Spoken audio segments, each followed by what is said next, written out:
ये कहानी शुरू होती है इंडोनेशिया के एक छोटे से गांव से। वक्त है 1943 का। इंडोनेशिया में इस वक्त 3 नेशंस के लोग रहते हैं, इंडोनेशियंस, डच और जापानीज। जापानीज इंडोनेशियन और डच लोगों पे बहुत जुल्म करते थे, इसीलिए ये दोनों नेशंस जापानीज को पसंद नहीं करती थी, ना ही उनके साथ घुल मिल के रहती थी। लेकिन आपस में ये लोग बहुत प्यार से रहते थे। पता चला है कि इंडोनेशिया के इस छोटे से गाँव में कुछ जापानीज सोल्जर्स ने इंडोनेशियन और डच लोगों को कैद करके रखा था, जिनको यहाँ से बचाने आती है एक डच लड़की इवाना। वो अपनी होशियारी से यहाँ से सबको छुड़वाने में कामयाब हो जाती है, लेकिन उसकी बुरी किस्मत के आखिर में वो खुद ही जापानीज सोल्जर्स के हाथों पकड़ी जाती है। उसे ऑफिसर के पास लाया जाता है, जो कि इवाना का ही दोस्त था। इवाना को लगा कि ऑफिसर उसकी मदद करेगा, लेकिन ऑफिसर उसका गला दबाकर उसे मारने वाला था। जो देख एक इंडोनेशियन लड़का यहाँ इवाना की मदद करने के लिए आता है और ऑफिसर के सर पे एक बड़े से पत्थर से वार करके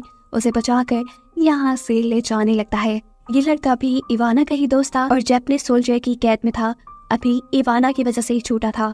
ये दोनों यहाँ से भाग रहे थे कि पीछे से वो सोल्जर उठकर इन दोनों की तरफ एक गोली चला देता है और ये सीन यहीं से कट होकर 1993 का वक्त दिखाया जाता है। एक बस के अंदर हम एम्बर नामी एक लड़की और उसके भाई को देखते हैं।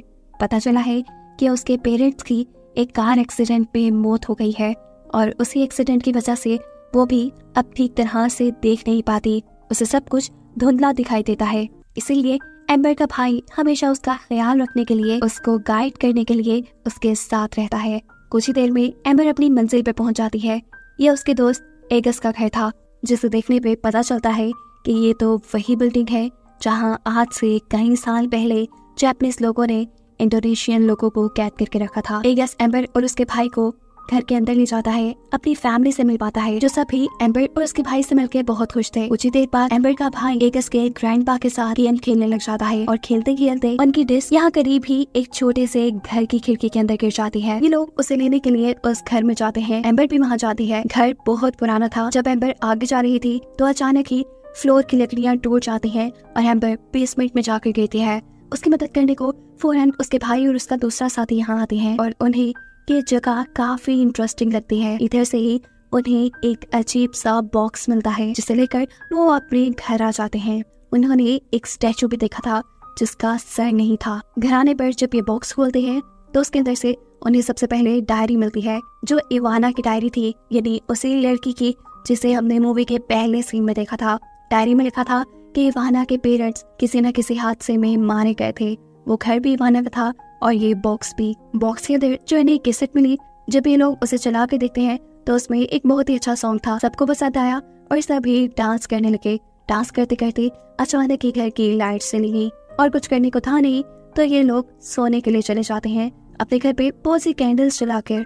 यहाँ हम नोटिस करते हैं कि अचानक रात में उनके घर का मेन डोर खुल जाता है। एगस जो एम्बर का दोस्त है और इस घर का ओनर है, वो बाहर चेक करने जाता है, लेकिन बाहर कोई भी नहीं था। सब सोने के लिए लेट चुके थे। इस घर के हर कमरे में रेडियो टेलीकॉम्स लगाए गए थे ताकि हर कोई एक दूसरे से कांटेक्ट कर पाए। एम्बर को अपने रूम के रेडियो टेलीकॉम के अंदर किसी की आवाज आती है, ऐसी जैसे वो उसे उसके रूम से बाहर बुला रही हो। एम्बर आवाज सुन के बाहर आ जाती है और बाहर आने पे एम्बर को सब कुछ ऐसा नजर आ रहा था जैसे उसकी नजर खराब ही ना हो।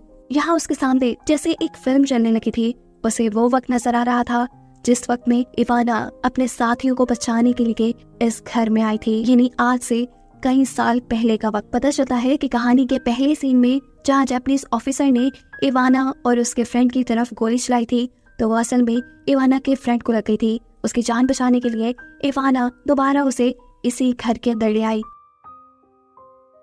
उसने जान बचाने के लिए यहाँ के सभी इंडोनेशियन लोगों से मदद मांगी, जिनको अभी उसने बचाया था, जिन्होंने इवाना की कोई मदद नहीं की। अभी वो यही चीजें देख रही थी कि अचानक रूम से एम्बर का भाई बाहर आ जाता है। उसकी आवाज सुनकर वो चौंक जाती है। उसे कुछ समझ नहीं आया।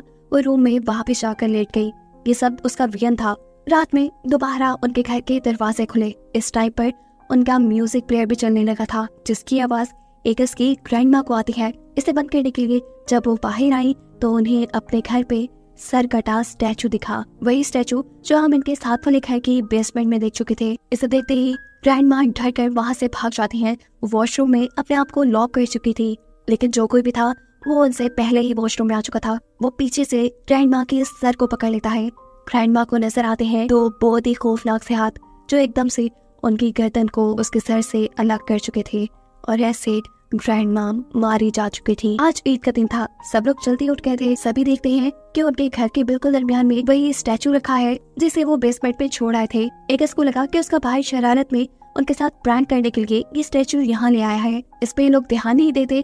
मेनवाइल दूसरी तरफ एम्बर अपने साथ रात को होने वाले सारे वाकये के बारे में एगस के ग्रैंडपा को बताती है, जिन्हें उसकी बातों पे यकीन ही नहीं आ रहा था। खैर, अब ये लोग नाश्ता शुरू करते हैं और उससे पहले एक पिक्चर बनाने का डिसाइड करते हैं। इन्हें फील होता है कि उनकी यहाँ पे ग्रैंडमा है ही नहीं। सब उन्हें ढूंढने लग गए।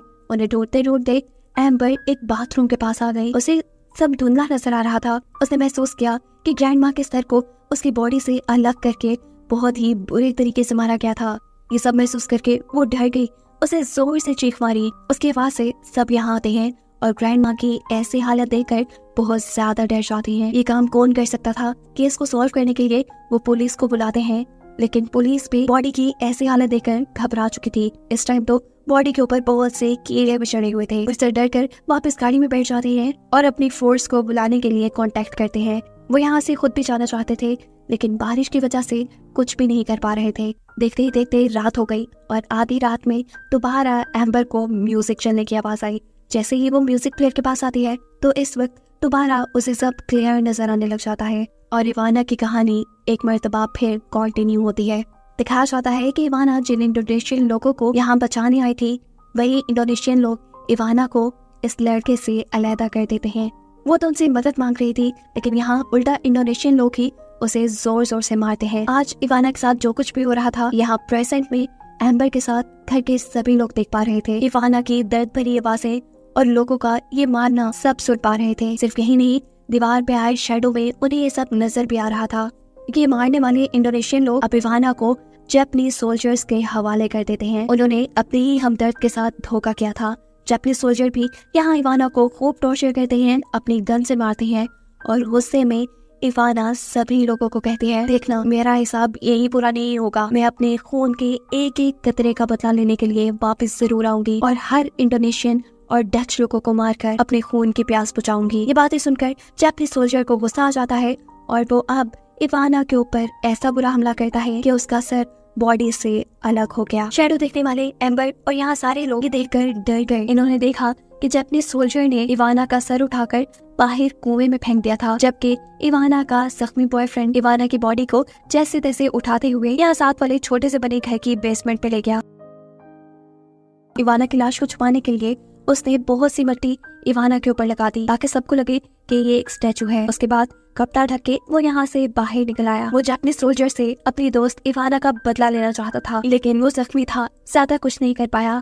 जापानीज सोल्जर्स ने उसे ही मार दिया। यहाँ सब लोग जो शेडोज देखने में बिजी थे, इतने में ही दिखाया जाता है कि इवाना की सोल एगस के भाई को साथ वाले घर की बेसमेंट में ले जाकर बुरी तरह उसके सर को उसकी बॉडी से अलग करते हुए मार देती है, ऐसे ही जैसे उसने ग्रैंडमा को मारा था। ये देखकर सब बुरी तरह डर जाती है और आकर पुलिस वाले की वैन में बैठ जाते हैं। ये लोग यहाँ से भागने की कोशिश में थे, लेकिन गाड़ी स्टार्ट ही नहीं होती। उन्हें यहाँ पे इवाना नहीं रोका हुआ था, क्योंकि अब कार की रेडियो पे ये लोग इवाना की आवाज सुन रहे थे। सिर्फ यही नहीं, इवाना अब अपने खून से लथपथ हाथ गाड़ी के चारों तरफ लगा देती है और ये देखकर ये लोग बुरी तरह डर जाते हैं। और अब इवाना एक और बंदे का मर्डर करते हैं। वो एगस की आंट को बिल्कुल उसी तरह मारती है जिस तरह उसने पहले 2 लोगों को मारा, सर को बॉडी से अलग करते हुए। इन सबको अब बहुत करीब नजर आ रही थी। इन्हें पता था कि इवाना अब इन्हें भी मार देगी। अपने आप को बचाने के लिए ये लोग इस सिचुएशन से लड़ने का फैसला करते हैं। ये फैसला करते हैं कि ये इवाना के स्टैचू को जला देंगे और ऐसे शायद इन्हें इवाना की सोल से छुटकारा मिल जाए। अपने प्लान को सर अंजाम देने के लिए ये सब लोग बाहर निकलते हैं। सब लोग इवाना के स्टैचू को उठाकर कुएं के पास तक लेके आते हैं। पुलिस ऑफिसर इवाना के स्टैचू को तोड़ता है और सब मिलकर उसे कुएं के अंदर फेंक देते हैं। लेकिन इतने में ही इवाना की सोल यहाँ पर एम्बर और एम्बर के भाई दोनों को ही गले से पकड़कर हवा में लटका देती है।